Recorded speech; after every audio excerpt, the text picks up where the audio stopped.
Doctor Manmohan Singh ప్రభుత్వ హయాంలో అమలులోకి వచ్చిన మహాత్మా గాంధీ జాతీయ గ్రామీణ ఉపాధి హామీ చట్టాన్ని మోడీ ప్రభుత్వం నిర్వీర్యం చేస్తుందని కాంగ్రెస్ పార్టీ ఆరోపించింది. విశాఖపట్నం డీసీసీ కార్యాలయంలో జరిగిన సమావేశంలో కాంగ్రెస్ నేతలు మాట్లాడుతూ ఎంజీఎన్ఆర్ఈజీఏ ద్వారా గ్రామీణ కుటుంబాలకు హామీగా లభించిన పని, వేతనాలు, పంచాయతీ అధికారాలను కేంద్ర ప్రభుత్వం దెబ్బతీస్తోందన్నారు. పని హక్కును రెవడీగా మార్చడం, వేతన హామీలను తొలగించడం, పంచాయతీరాజ్ వ్యవస్థను బలహీనపరచడం, రాష్ట్రాలపై ఆర్థిక భారం మోపడం ద్వారా పేదలు, మహిళలు, ఎస్సీ, ఎస్టీ వర్గాలపై తీవ్ర ప్రభావం పడుతుందని కాంగ్రెస్ నాయకులు హెచ్చరించారు. ఎంజీఎన్ఆర్ఈజీఏ పునరుద్ధరణ కోసం దేశవ్యాప్తంగా జరుగుతున్న ఎంజీఎన్ఆర్ఈజీఏ బచావో సంగ్రామ్ ఉద్యమంలో ప్రజలు భాగస్వాములవ్వాలని కాంగ్రెస్ పిలుపునిచ్చింది. ఈ కార్యక్రమంలో సిడబ్ల్యూసీ సభ్యుడు గిడుగు రుద్రరాజు, విశాఖ డీసీసీ అధ్యక్షుడు వర్ణరాజు, ఏపీసీసీ నేతలు, యూత్ కాంగ్రెస్ నాయకులు మరియు పెద్ద సంఖ్యలో కార్యకర్తలు పాల్గొన్నారు.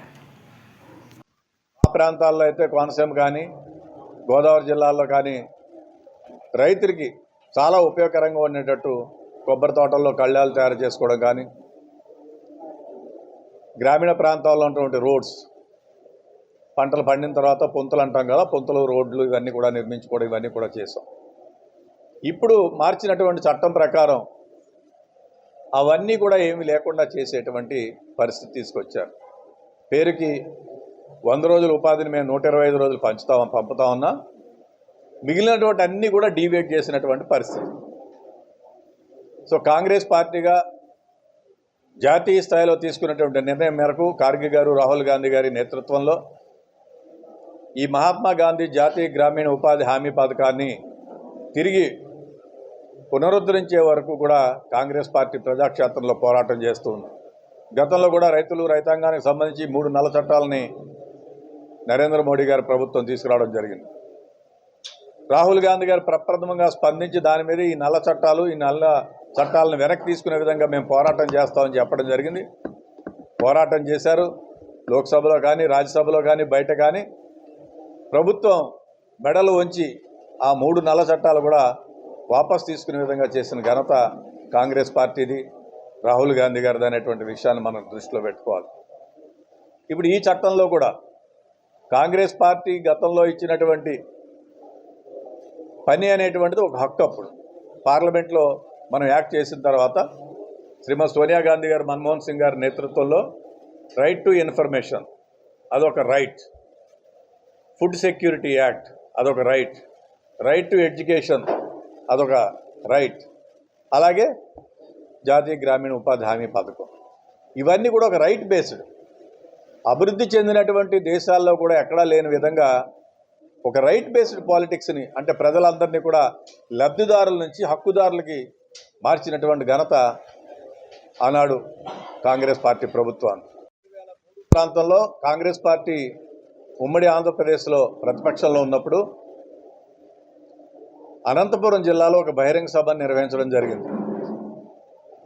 దాంట్లో మన పక్క జిల్లా గతంలో మన పార్టీలో ఉన్నటువంటి పెద్దలు సత్యబాబు గారు, మేమంతా ఇన్ఛార్జిగా పనిచేయడం జరిగింది. లక్షలాది మంది జనంతో ఆనాడు సభని పెద్దలు రాజశేఖర రెడ్డి గారు, కాంగ్రెస్ పార్టీ నేతృత్వంలో రఘువీరారెడ్డి గారు అందరూ కలిపి నిర్వహించడం జరిగింది. వివిధ గ్రామాలకు శ్రీమతి సోనియా గాంధీ గారు వెళ్ళినప్పుడు ఆ గ్రామాలన్నింటిలోనూ కూడా ఇళ్లకు తాళాలేసి ప్రజలందరూ కూడా ఉపాధి లేక వలసలు పోయినటువంటి పరిస్థితిని వారు గమనించారు. అప్పుడు తీసుకున్నటువంటి నిర్ణయం పార్టీ కేంద్రంలో కాంగ్రెస్ ప్రభుత్వం యూపీఏ ప్రభుత్వం అధికారంలోకి వస్తే ఈ వలసలు నివారించాలి, గ్రామాలలో వారందరికీ కూడా ఉపాధి కల్పించాలి, పేదవాడికి పట్టెడు అన్నం పెట్టాలి. అంటే సీజను అన్సీజనల్లో సమాజంలో ఉన్నటువంటి ఒక 60-70% మంది ప్రజలు వ్యవసాయ ఆధారితంగానే మన రాష్ట్రాలు ఉన్నాయి. ఈ వ్యవసాయ ఆధారిత ప్రాంతాల్లో ఉపాధి లేక, కూలీ లేక, తిండి లేక బాధపడినటువంటి కులాలు ప్రధానంగా SC, ST, OBC, minority, most backward communities అందరూ కూడా వ్యవసాయం ఆధారంగా ఉండేటువంటి పరిస్థితి. ఈ వలసలు నివారించాలి, పేదరికాన్ని పారద్రోలాలి అనేటువంటి ఆలోచనతో ఈ మహాత్మా గాంధీ జాతీయ గ్రామీణ ఉపాధి హామీ పథకాన్ని కాంగ్రెస్ పార్టీ ఆనాడు కామన్ మినిమం ప్రోగ్రాంలో పెట్టి కాంగ్రెస్ పార్టీతో అనుబంధంగా ఉన్నటువంటి కమ్యూనిస్ట్ పార్టీల యొక్క గైడెన్స్ కూడా తీసుకుని పెట్టడం జరిగింది. పనికి ఆహార పథకంలో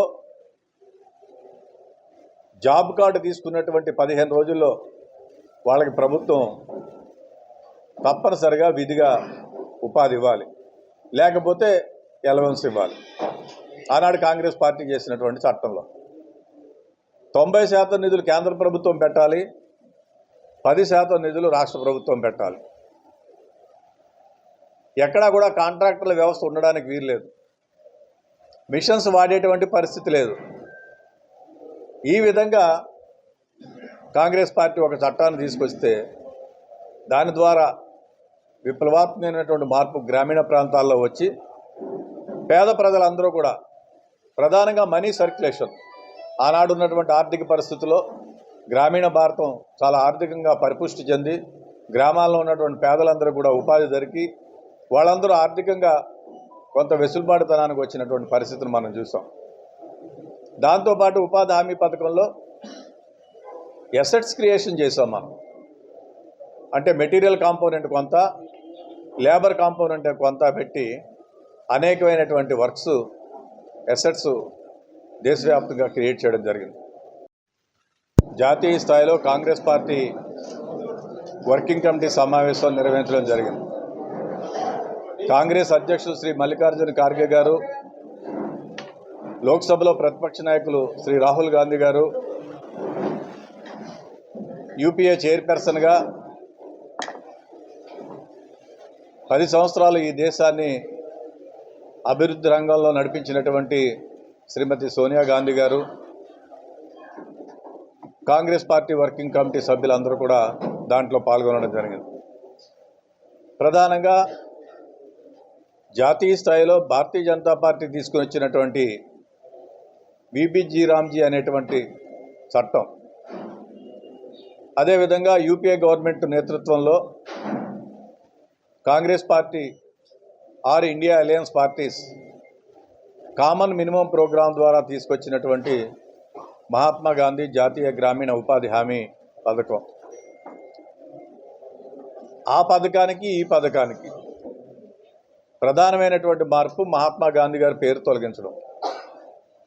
ఈ దేశ స్వాతంత్ర సముపార్జన కోసం పోరాడినటువంటి గొప్ప వ్యక్తి, ప్రపంచ దేశాలలో మార్టిన్ లూథర్ కింగ్ కానీ, మన వివిధ దేశాలకు సంబంధించినటువంటి అధినేతలు కానీ ప్రపంచవ్యాప్తంగా సుమారు 100 పైబడినటువంటి దేశాల్లో మహాత్మాగా పిలుచుకుని ఆ దేశంలో ఎంతో గౌరవం ఇచ్చి వారి యొక్క విగ్రహాలను పెట్టినటువంటి మహాత్మా గాంధీ గారి పేరును తొలగించడం. గాంధీ గారి యొక్క ఆలోచన గ్రామ స్వరాజ్యమే దేశ స్వరాజ్యం, గ్రామాల అభివృద్ధి చెందితే ఆటోమేటిక్గా దేశం అభివృద్ధి చెందుతుందనేటువంటి ఆకాంక్ష. స్వయం స్వపరిపాలన, మనకు మనం పరిపాలన చేసుకోవడం, ఈ 2 కీలకమైనటువంటి అంశాలతోటి ఆలోచించి ఆనాడు కాంగ్రెస్ ప్రభుత్వం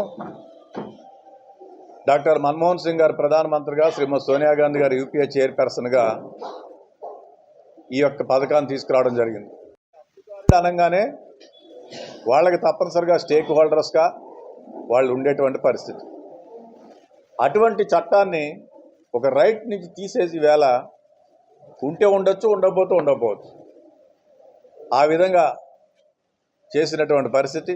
సో కాంగ్రెస్ పార్టీగా మేము దీని మీద జాతీయ స్థాయిలో పార్టీ ఇచ్చినటువంటి గైడ్లైన్స్ ప్రకారం ఇటీవల మా ఇన్ఛార్జ్ మాణిక్ ఠాగూర్ గారు ప్రదేశ్ కాంగ్రెస్ కమిటీ కార్యవర్గ సమావేశాలని, జిల్లా అధ్యక్షుల సమావేశాన్ని విజయవాడలో నిర్వహించారు.